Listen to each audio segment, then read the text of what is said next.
Kevin Collins is our last speaker today.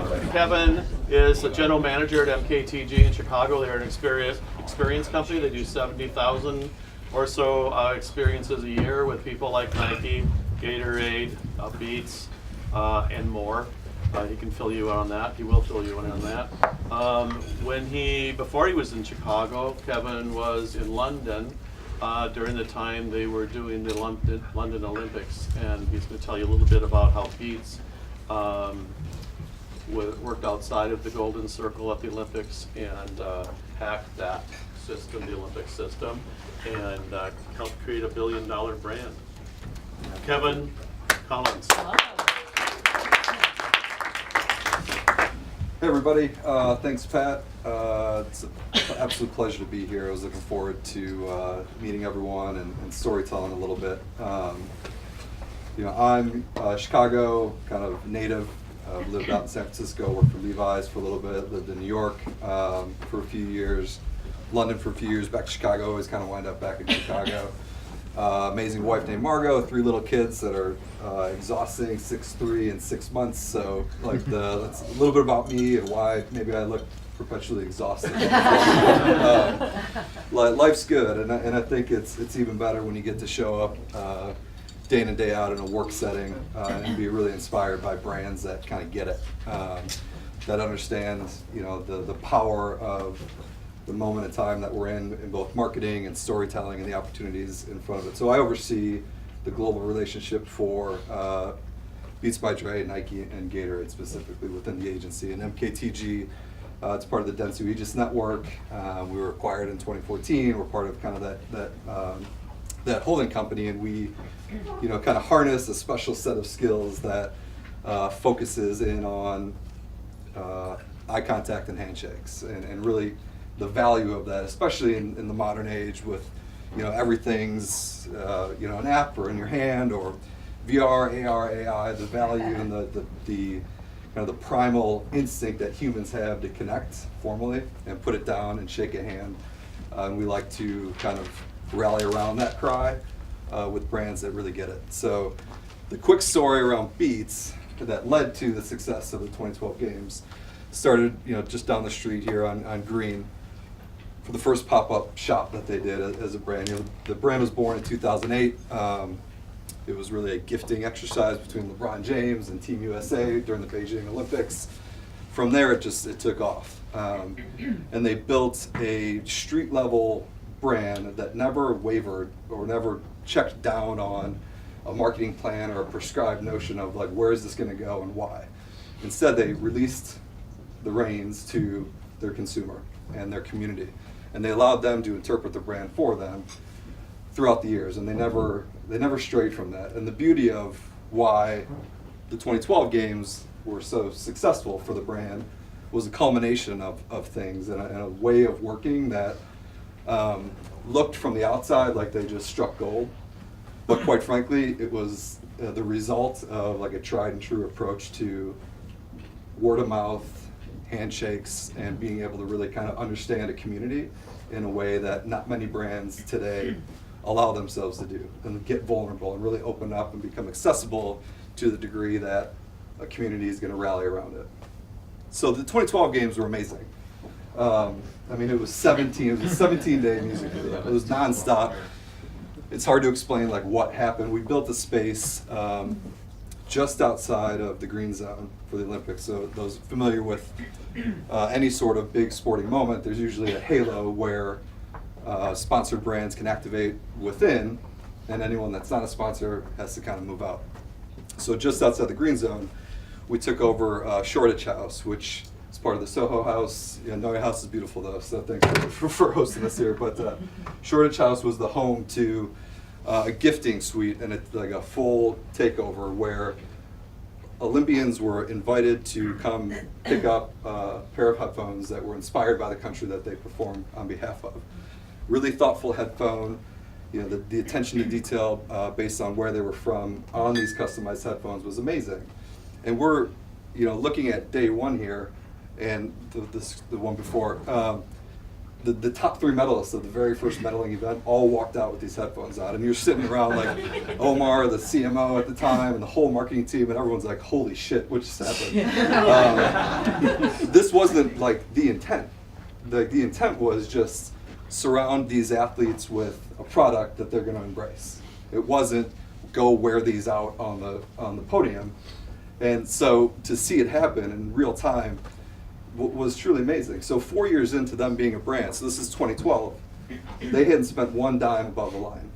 So they became $1.5 billion brand without any spend, aside from very intelligent relationships, handshakes, and eye contact. So it was a beautiful run. And what it sparked then was just kind of the massive global takeover that you see today on behalf of Beats, and now Beats Apple.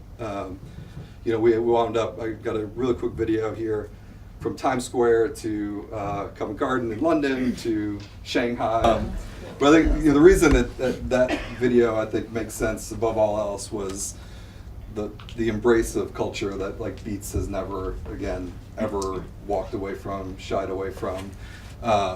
The humans in this piece that have rallied again around this, what was like a dormant category. They just showed up and became part of your kit. Like it was, they were letting culture lead the way for them. Yes, there were big names behind it. Of course, there was celebrity, but it was, they did not shy away from letting individuals define this brand for themselves and how it's going to fit their life, their lifestyle, and why it makes sense. And I think when you kind of click into the code around that, it checks all the boxes, of course, but I think that release in the modern society of like just handing it over and letting culture dictate the future is why they've seen such amazing success.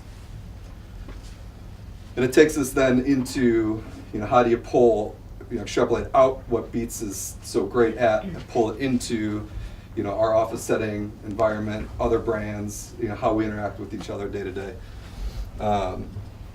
What I talk about quite a bit in my office and in engagements like this are kind of these 3 stakes: like be truthful, firm handshake, strong eye contact. Everything I want to teach my kids is how I want a brand to behave in the marketplace right now, and not even just a brand. A new employee, a peer, a boss, like anyone that's in your circle should want to strive to really kind of rally around these 3 pillars. So the handshake, right? Come on, guys. And the eye contact. So like the firmest of the handshakes and the most locked in eye contact. So and people that know me or have worked with me or for me, like these 2 things, 3 things with truth as well, but like handshakes and eye contact, handshakes and eye contact. And if you're a brand, what does that mean? How do we show up? How do we assess the situation and kind of be open and authentic in any environment? So kind of the double click from there is authenticity, like be yourself everywhere you go. So if it's above the line, if it's the Nike Plus app, our job is to say, all right, the version of that, we manage Nike Run Clubs as well. So how do you take Nike Plus and bring it to life on the ground? So we'll work with RGA and the brand to make sure that the authenticity is there every step of the way, that we're the same person in any room, with any audience, and really stay true to that. Just be honest. The quickest way to gain trust anyway is just like, there's too much data out there and too much ability to poke holes in someone bullshitting. So just don't bullshit. And it's a really easy one. It's hard though in the moment to, especially if you're a brand and you're casting a wide net and you want to make sure that you can pull in as many people as possible. Like that kind of honesty key doesn't always show up when it really should. And the last one here is just be vulnerable. It's the idea that we're all human. And I think at MKTG we talk about humanity all the time, and kind of the ethos of like what it means to be part of society today. To not have the settings as often as we want to open up and be human in a group setting. So I think if we're able to preach that and focus in on that while embracing the digital age, we'll be a happier lot. And then it flicks into like this idea of like pulling vulnerability one step further is people's desire to see something in its rawest form. And we pull these examples in, the live theater that's that's the rage right now. People watch that because there's an opportunity for anything to happen. And it's an empowering feeling when you're consuming media, especially like these are real people, not actors. The intent there is to have you hear or see that spot a little bit differently and humanize it. So it's fun to watch kind of the world of experience and the physical form start seeping its way into mass consumed content or media. And then, last slide here, but we've got loads of data, information, everything's out there. While this is all happening, being collected, compiled, deconstructed, reconstructed, and our species kind of becoming this digital form, never stop listening. And I think the humans behind the brands, the humans at the agencies, everyone building in this room, just keep the ears open, and good shit's gonna happen. So, thank you guys. Thank you.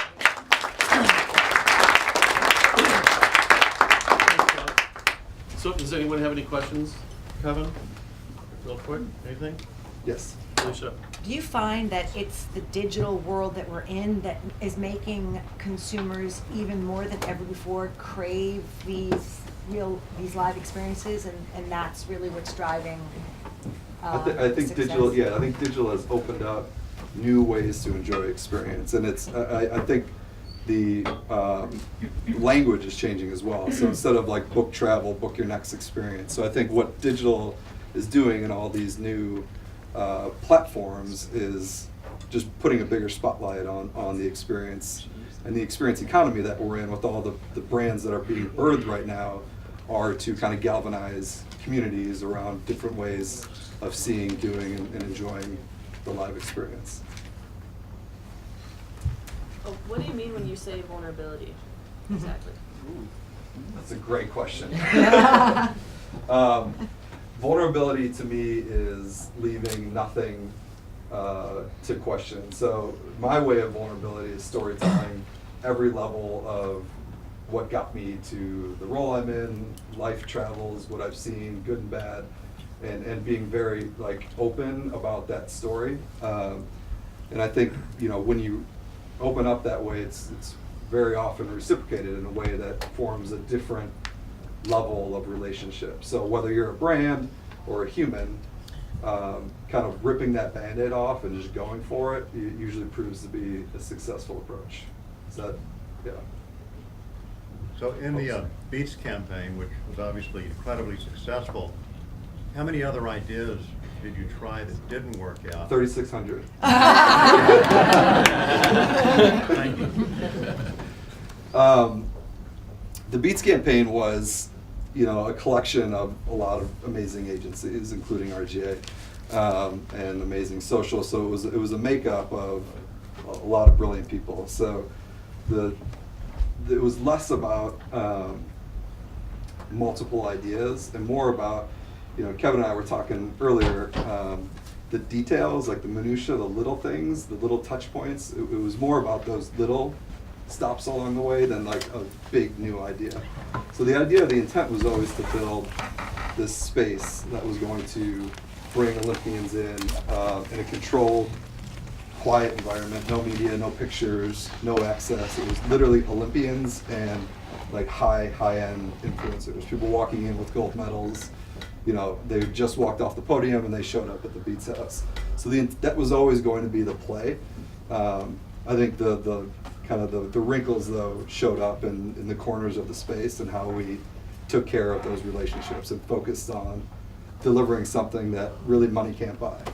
So they left the experience with a holy shit, like I'm Beats for life now, because they knew I was coming when I came. They had my favorite drink ready for me. They knew exactly like what my diet was like, and I mean we had the level of information down, like a high-end concierge service. So it was the little stuff. So it's a personal lounge almost. It was a very personal lounge with personal lounge. 1,000 Olympians. I mean, they would show up like a busload at a time. It was amazing. like 4 old fashions and a lawyer, and I'll tell you all the stories. No joke. I got a lawyer I out was thinking maybe yeah. 2. So your day-to-day, are Just you give me the lawyer. immersed in, is your day-to-day business development and creative, or one or the other, or does it kind of fluctuate by year? Yeah, I mean, it depends on the brand and the season and the type of execution. We'll lead out kind of every level. Our whole beats teams in all over China right now, in Shanghai specifically, where we've kind of designed a new form of retail experience where we kind of led each stage. It's different for Gatorade, it's different for Nike. So it varies a little bit, but you know, we fancy ourselves able to kind of flex wherever necessary. So in the early 2000s, I actually ran an experience marketing agency. Amazing. It's changed a lot. 2008, 2009, Yeah. all of our brands, GE, MBC, they all cut way back. They're like, we don't want to be seen doing big, fancy, expensive road shows. And then I saw a paradigm shift, people putting all those budgets towards digital. Mhm. They didn't know what it was, they didn't know how much it cost, so they just shifted their budgets. Yeah. So now there's this resurgence. What do you attribute that to? I mean, is there a couple specific factors, or do you think it's just been 360, that, you know, there's more brands wanting exposure, Yeah. seeing feet on the road, and doing the kinds of things you just discussed, Yeah. having value, or is there more to it? I think there's a desire for, you know, a lot of organizations, you'll see a shift of the experiential or event marketing group within a brand shifting underneath digital or brand comms, because these live experiences are stages, it's theater. And if you're able to capture theater and distribute it real time, it brings an authentic new form of media and a different type of spend, and quite frankly, like a 60-second spot that feels really human versus very glossy. And I think there's a ton of value in that. So I think the shift is, you know, really a large credit goes to all the onset of this technology, because it's allowing us to capture the experience different than we ever have before, from every angle, with, you know, a pixelation that we never thought was imaginable in our hands. So what you're seeing, I think the output of that is really kind of connected to everything that we've got in our pockets or at our disposal now that we didn't have years ago. I mean, Right. experiential was sampling. It was handing out, Yeah. you know, packets of shit at the train stop. That was it. And Yeah. to see it mature the way it has in the last, I've been with the agency for 13 years now, has been amazing. Like it's growing up right before our very eyes. It's cool. What's the best way to measure the result of It's, yeah, experiential? I mean, it's What's the best, most strategic way to do it?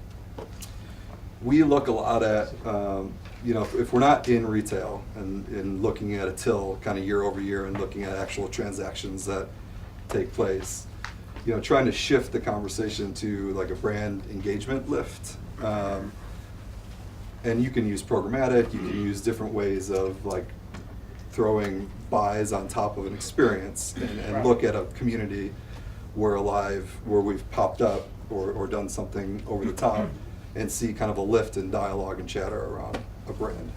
Okay.